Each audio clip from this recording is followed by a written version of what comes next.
Now, regarding Atlas in particular, of all of her fiction, this is something that some of us have run into, and in talking to my beautiful authors here, some of them have not.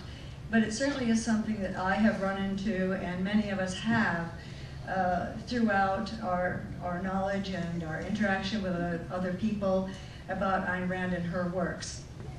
The question I want to ask you, if you have had this experience and have any conjectures about it, is why do so many people love her novels, right down to the characters, but dislike vehemently her philosophy?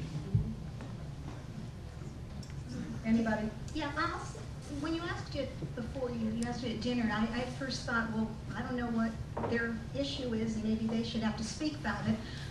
But I did remember something afterwards. Maybe some of you remember it too.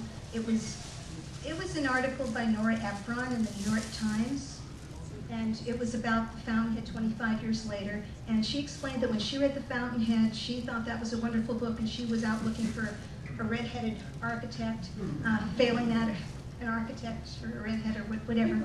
And then she said that when she read the book years later, she realized that she had missed the point.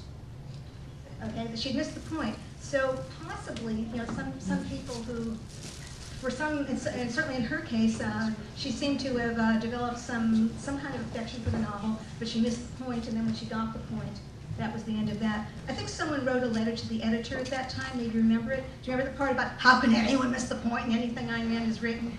Or maybe you remember the actual letter that you wrote. Was it that one? No. No, it's a different one. Growing up. Growing up. Giving up. Growing up versus giving up. Okay, well that's another possibility. I think the real issue, if you really wanted to understand it, would be to start with asking the first question. Why do they love the book? And then why of the people who love the book do some of them hate the philosophy? Well, I always found it fascinating that they could miss the philosophy, because it's not as if she embedded it surreptitiously into the novels. I mean, Rourke's speech defending himself in court, point by point.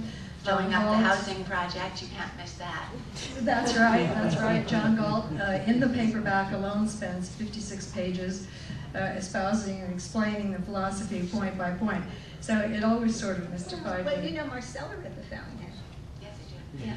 My theory is that people read The Fountainhead and Atlas Shrugged young, and they respond passionately to the heroic elements and the hope and the aspiration.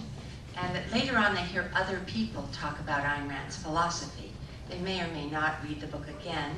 The people I've talked to over the course of writing my book don't tend to have read the books many times, but they have heard other people talk about how mean and greedy and harsh Ayn Rand's philosophy is. So I do think it comes secondhand. I think when you gather what Ayn Rand has to say about morality and so on from the books themselves, integrated with the characters and what they represent, it's hard to talk about not liking the philosophy as a whole, I think.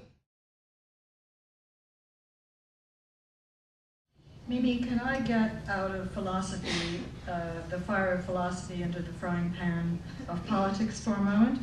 Since you've written so extensively about Rand's influence on conservatism and libertarianism, what do you imagine she would think, were she alive today, of the present administration, Congress, the Supreme Court, and the Tea Party movement?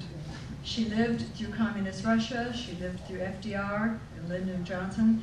What do you think, briefly if you can, what she would think of Mr. Obama? Well, I believe there's a line in Atlas Shrugged, isn't it? Brother, you asked for it. Or maybe she would say, I told you so.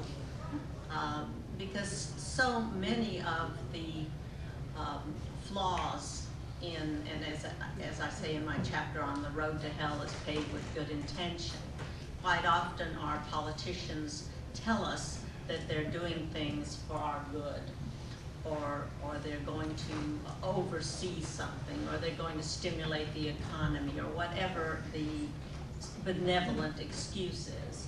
And it seems to me that she quite unmasks that in that shrug. So I guess she would really have to say, I told you so, or brother, you asked for it. Excellent answer.